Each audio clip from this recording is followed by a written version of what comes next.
penyidik agar bertanggung jawab. Kemudian saksi Rifaizal Samuel bertanya, izin bang, kami boleh meminta dekoder CCTV.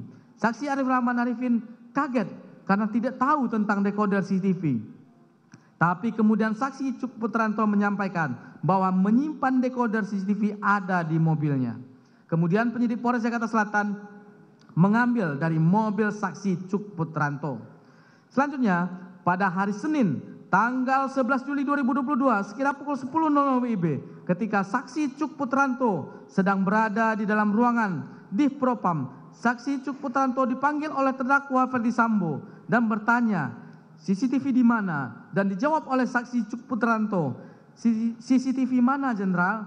Kemudian terdakwa Ferdi Sambo menjawab, CCTV sekitar rumah. Kemudian dijawab lagi oleh saksi Cuk Putranto, sudah saya serahkan ke Polres Jakarta Selatan. Kemudian terdakwa Ferdi Sambo mengatakan, siapa yang perintahkan? Kemudian dijawab oleh saksi Cuk Putranto, siap.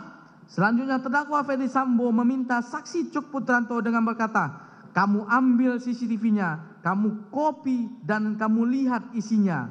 Kemudian terdakwa Ferdi Sambo melanjutkan kata-katanya dengan nada marah, lakukan, jangan banyak tanya. Kalau ada apa-apa, saya tanggung jawab. Dan dijawab oleh saksi Cuk Putranto, siap Jenderal. Kemudian saksi Cuk Putranto meninggalkan ruang kerja terdakwa Ferdi Sambo dan menghubungi saksi Rifaizal Samuel untuk mengambil DVR CCTV yang pada saat itu saksi Rifaizal Samuel menanyakan, kok diambil bang? Kan sudah diserahkan. Namun dijawab oleh saksi Cuk Putranto, perintah Bapak. Selanjutnya saksi Cuk Putranto menuju ke Polres Jakarta Selatan.